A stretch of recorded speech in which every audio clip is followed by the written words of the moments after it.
Hey y'all, how's everybody doing? Hello, how's everybody doing? Alright, we try to wait, you know, we come from Gary, so we try to wait at least for our people who drive the wrong directions to get here, but it's not fair to y'all to sit up and keep waiting while we got our people late, so I apologize for us not starting on time. We're going to do a different fashion now. We're going to do two apiece and just keep going around just so everybody can get a big mixture. It's going to be myself, then the messenger, then GPA. All right, this first piece is come up by request. I put a lot of it with some original music, but it's an old one, but I've done it for a while. It's a little kind of political. It's called Polo Sport DKNY, and they're acronyms. They stand for People of Lost Origin Supporting Prostituting Our Resources Totally. And they say they wear Polo Sport, so feel it. Get my equipment again.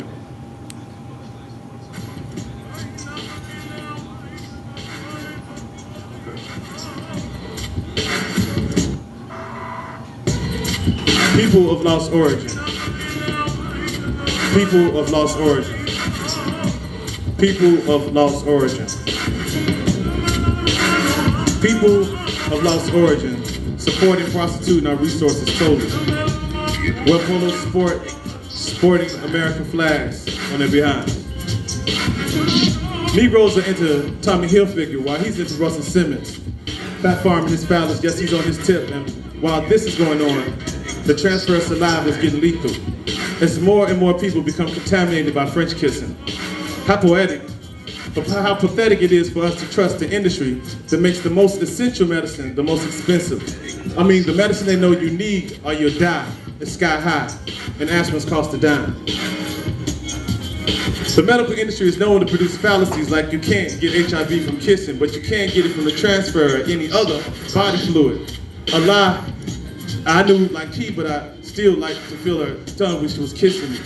When I noticed that the medical industry invested in condoms, I can see why the information was withheld. $1 billion every quarter was at stake, while you try to get quarters on your state with top ramen noodle meals. Negroes wear DKNY. Negroes wear DKNY. Negroes wear DKNY. Negroes wear DKNY because they don't know nothing yet. Better yet, as if there's not enough black designers to cover black bones. I mean, if you're gonna pay that much for a subtle touch of blue jeans, why not let another Negro exploit that? Are we free at last, or just the last to be free?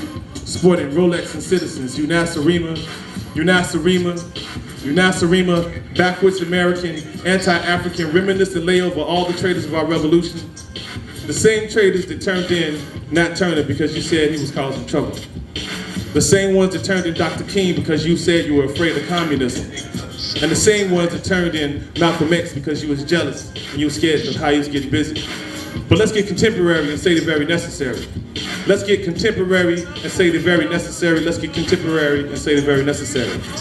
The same line of Negroes that sat back and watched Harold Washington die from contaminated cloth on his skin to induce a reaction that looked like a heart attack, but wasn't. And a lot of y'all Negroes know what I'm saying is true, but you're too blind by the red, blue, and white in your jeans, so you return the family of a killer. They murdered Fred Hampton, a family friend of a homosexual child molester, John Wayne Gacy, and his green machine to come in, reign over you again like an Irish overseer, bringing the House of Pain back to Chicago again, the #2 spot in controlling the U.S. And let's not talk about the legislature, or rather the nomenclature of the pipe that black folks will smoke. Even if you look at Marion Barry and you come back to power in a coup, look at what they'll do. We got brothers and sisters walking through these infested streets, claiming that all is well, forgetting the blessings of being conservative. We have others that have their foot soldiers step over their own, forgetting to grow and develop in the 21st century. Now look at me, look at me, look at me, I mean, look at me. Do I look more like a relative or an enemy? I mean, naturally, not mortally, because we know all the evil that goes to the heart of a broke man. See, poverty breeds corruption, and this is ungodly. And if God is the image we hope to emulate, we got to set the record straight. See, I can't tell you what a good brother or sister is to you. It's not just music. But I can tell you what they ain't. First of all, they ain't designated by their skin color or the texture of their hair. It said, I would rather have a brother or sister with processed hair than a brother or sister with a processed mind. Secondly, they are not trust me, they're not to be found out on any night with a partner that's white with locks in their hair, look with pepper gear from feet to ear, looking at inner city people with fear, telling a beautiful Nubian goddess, girl, you know, you so pretty to be so black.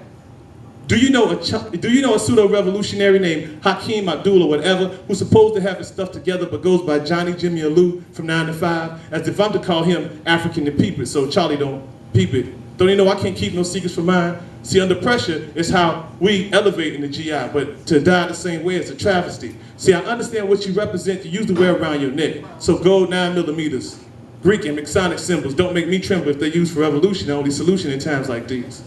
See, I understand you when I see you because it's okay, but people of lost origin, support and prostituting our resources totally, wear polo sport, and Negroes wear DKNY because they don't know nothing yet.